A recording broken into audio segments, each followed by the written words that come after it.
Hello and welcome back. I've got another version of the R.159 Double Ended Diesel here. I've already got one out on the railway. It's got the earlier couplings. Let's just follow this around a little bit. We've got some pulpwood cars. They're R.235. I think these were made in one form or another between 1960 and 69. I think later ones may have been orange. And then there were some variants shipped out to America for the AT&T range with American road names on, and possibly some for the Canadian and Australian market as well. But I have these ones which are destined for the UK market here. Two of them have boxes, which we'll have a look at in a moment. Let's see if we can just get in a little bit tighter. And I think we've got two running numbers on the cars, and I think one of them was the one which was used on the flat car, which we saw in a recent video, which had installed some sort of bamboo sticks to represent logs. And we've got another R.115 caboose there. There's a slight bit of damage on there. There's a little bit missing off the roof. Again, we'll have a look at that in a moment. So all of these things I've got out and started preparing the wheels on quite some time ago. And sort of one thing or another, going to the show in Leicester sort of interfered with it a bit, so it took me longer to get this lot set up than I had anticipated, but here we are with it. So it's a fairly play-worn example of the locomotive, but I think it's quite a nice thing either way.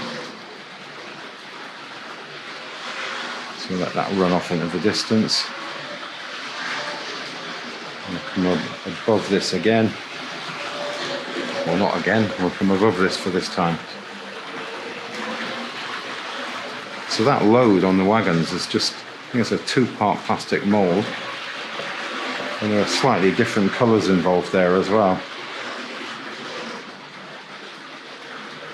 And there's some sort of yellowing to the wagons. If you have a look at that one, that was particularly yellow there. That was the one that was in a window box.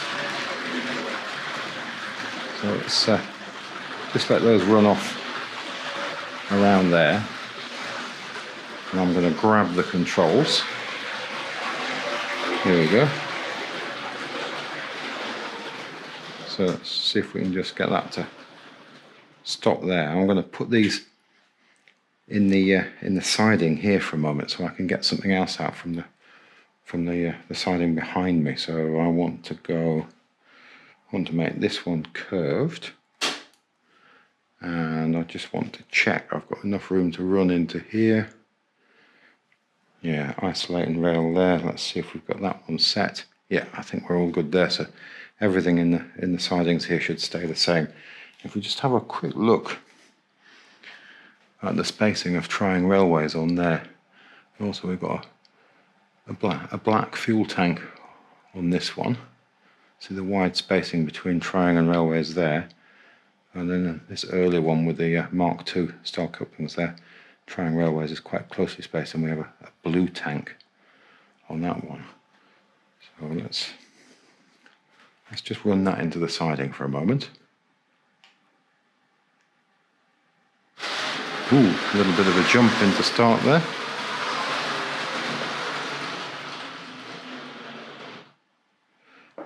I think I might have misjudged this. I thought that was going to be long enough. As I'd been planning to take some items off the railway just to have a look at in a moment or two, I thought I'd do that and solve my lack of space in this siding here at the same time. Sort of miscalculation on my part. I thought I'd have enough room to store that in there, but I've got a number of great looking trains all sitting on the railway, but they do take up rather a lot of space. So we'll have a glance over those in a moment. And the R.55 and the B unit just sitting there. I think that's R.58 is the B unit, isn't it? So I've been talking about putting a motor in one of those for a little while, and that's the motor I got from the TCS show. So that gives that some power. Ideally, this is going to run backwards there. Makes a terrific sound with the two motors.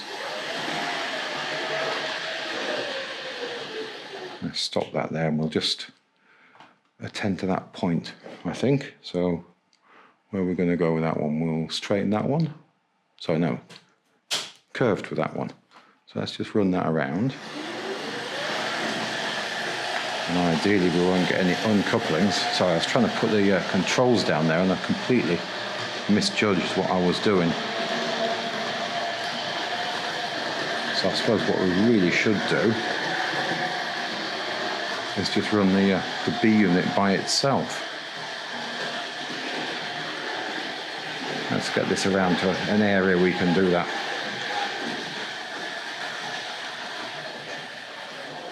And I have been quite impressed with this old motor in the single-ended unit here. It's been pulling that rake of coaches really quite nicely, but I think if I make up some slightly larger sort of freight trains, so I'm struggling with looking what I'm doing here. Let's see if we can separate that. There we go. And we'll just lift that off there for a moment. And let's see if we've got any action with the B unit by itself. There we go. That looks peculiar, doesn't it? So we'll just run that back to there. Let's have a look at that. Yeah, so this is the B unit which David Atkins gave to me on that when he was over here on a visit. So there we got that earlier motor in there. All looks fairly good. So if I pop that back on the rails, wished I hadn't taken this off now. Always seems so easy to put in one, but once you're trying to look through a camera and balance it all together, something invariably doesn't go quite as you want it to go. So let's put that in there. Let's choose a route or set a route and get that onto the outer line, so we're able to get those coaches out of the side. So we've got some point work to shift here, so we want to go curved with that one, and then I think got my hand on the right switch, we want to go curved with that one. Got it. And of course I've left the controls over here.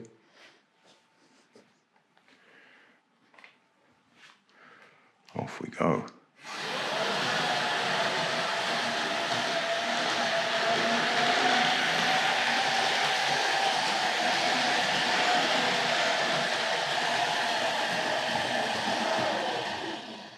So my other thought was to run a cable between the two and fix them so they definitely stay apart with the drinking straw method. And maybe we could improve the pickup by joining the two units together electrically, but I haven't got around to that yet. It's a nice idea, but again, it's getting round to doing these things. So it's been an unbelievably busy time again. So there we go. It didn't want to run then. The B unit was stuck, so I don't know whether that's just poor pickup or what, or whether just a sticky motor.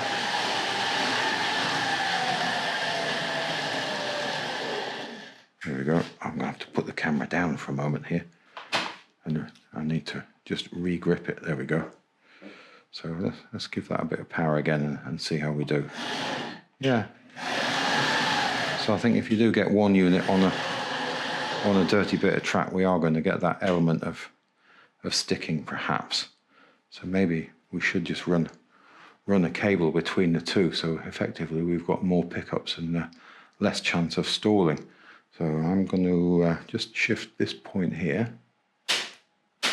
I'm looking at the wrong one. There we go. So I'm looking at that coupling now and thinking, well, why is that one sticking up in the air quite so much? But we'll see.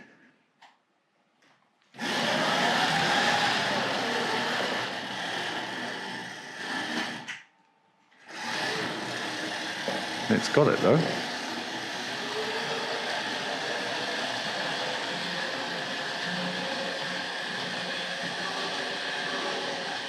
Now I am trying to remember that I haven't closed the point that we've just come out of, so we'll just run it back round to that point, and then I think that will be an excellent opportunity to have a look at the other items, and I'll sort the points out and bring that into the station.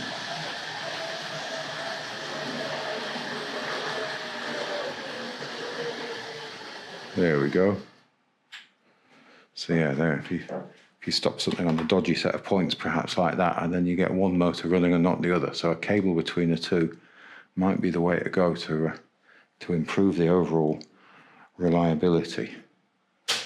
A swift look at this play-worn double-ended diesel R.159. These were in 1960 to 69. So this one was cleaned up a short while ago, maybe just a year ago. Got all that motor nice and clean, so it's running quite well. Didn't really need to do too much to it. We can see we've got Triang's name just under there, and then we've got built in Britain. You can see that plate there could come out there, so we could easily have another motor in there should we wish to go down that route. But definitely full of battle scars. The bulbs in this one glow really brightly, so these are the original style bulbs in this. But I don't think we'll dwell on this model that long. We'll get on and have a look at the other items and get back to some running on the railway. Two of the Pulpwood cars have their boxes, so here's the earlier one of the two, R.235 there. So these were 1960 to 69 in one form or another, as we mentioned earlier. So again, we've got quite crisp rubber stamping on there. Very thick cardboard these boxes are made out of. So we'll just have a glance. That's a Triang Railways box. Have a glance at this slightly later box. You can have a look at the insert picture there. You can see the model within the packaging, how it looks behind the cellophane, but the rubber stamping is fairly faint on this. So got that lovely white flash across the back of the packet there. I think that's quite nice. That is just you can just hear the silica gel moving around with inside the packet. So we'll get that one the right way up there. So the model that came out of this one has got that sort of significant yellowing on the one side of it. I'll just grab this and have a look over here. So this shares the number with the flat car, I think. This one, 3471, this one is. So you can see there's lovely detailing on the end. We've got pinpoints on here. I just recently cleaned these ones up. This is what's been taking the time getting this group of models all ready to go. So let's just have a look down the side. That is a lovely thing with all these logs like that, sort of laid in at a slight angle. So quite an ingenious little bit of moulding. Let's just take that out of there for a moment, and you can see that where that colour shift there. So that this was out to the cellophane, so it's that way in the packet. So it's obviously affected it, either whether it's light or air in the packet. I don't know. But I think this is the susceptible bit to damage there. Or that clip in there, or that little descender there is often broken. So let's have a look there. Yeah, that wants to come out one side, but not the other. I'm not going to force that. And see if we can have a look at the other end. Will that one come away? Yeah, so that one will come off, he says, hopefully. There we go. And you can see how that works. It's just got that little raised bit in there. Sort of slight interference fit, but this is so terribly fragile. I think they could break really very easily. Let's just see if we can get the focus on the bed there so we can see that planking detail one more time. And we'll pop that one down. And we'll just have a look over the great piece of moulding for this load. For autofocus, definitely on the slow side there. It's almost a shame that you got those end pieces on the wagon covering that detail up on there, because that's quite nice, that, isn't it? It's a very interesting bit of moulding. So we've got, if we look in here, I think we've got Made in England down there, although I'm not sure I can get the camera to focus in there. And then we've got it on both sides there, Made in England there. I don't know where the Triang is on that little plate, that moulded in plate up there. I can't quite see. I'll put a bit of information at the bottom of the screen if it is. I think it doesn't have anything on it, but that's obviously that's sort of made up in the two parts, isn't it? Let's have a grab of the other model. So this is the one from the earlier box, and this has the sleeved wheels, so it's a heavier model because it's got the metal bogies. Let's just lift that one out of there. And I think these ones come away slightly more readily on there. But yeah, it is almost a shame that we've got these end pieces on, because that moulding is so nice on the end of that load, isn't it? Does this one come away? No, we'll not pull that one out. It feels like it wants to stay in place. So there you've got these sleeved wheels there.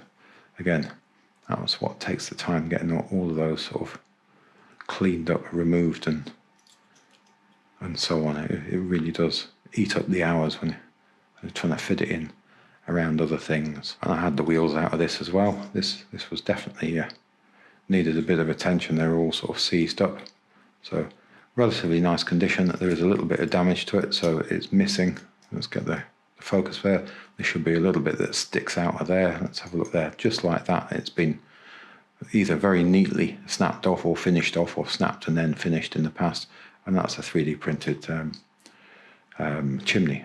The word escapes me, but that runs quite nicely. A little bit wobbly, but it definitely does the trick. So this one was just lying around in one of the boxes I've had for a while.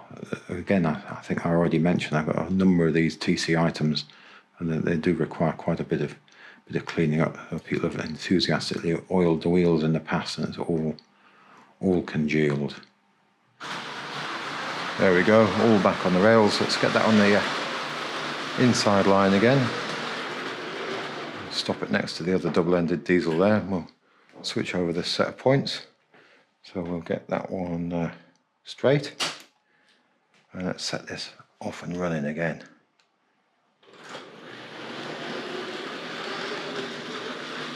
So great sound from the knurled wheels here.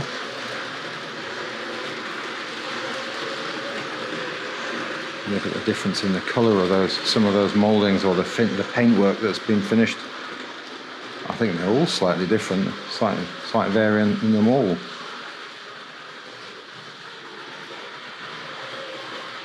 So I think we'll give this other train some power here. And we'll just finish off with a little bit of running. I'm unsure of that coupling on there, as I saw it was a little bit high before. But let's stick with it. And we'll go see if we can get some interesting shots. We can catch both trains in the same shot, perhaps. Possibly. There we go. And we'll come in there again.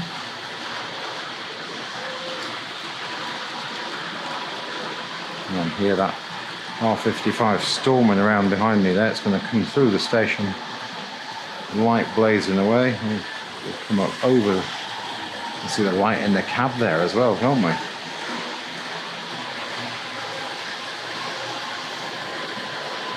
Excellent stuff.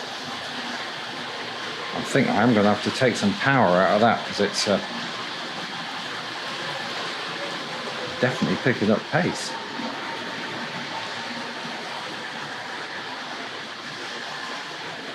There we go. Whoops. So I'm looking over my shoulder here for the controls. We'll just take a little bit of power out of that. That feels a bit better. Let's come down there.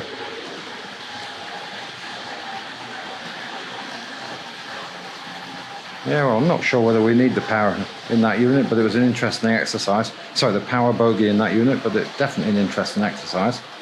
But I think as we might make some more goods trains up with some of the box wagons, we might get some heavier loads. So these little wheels on the bogies, they create quite a lot of friction. So these coaches all have sleeved wheels as well, all relatively recently cleaned now. So where's the pulpwood train go? So we'll follow this one round one more time. And I think that will probably be it for this time. But thank you again for looking in. It's hugely appreciated. If you look back again next time, we'll try and have something else interesting from the range to look at. Goodbye now.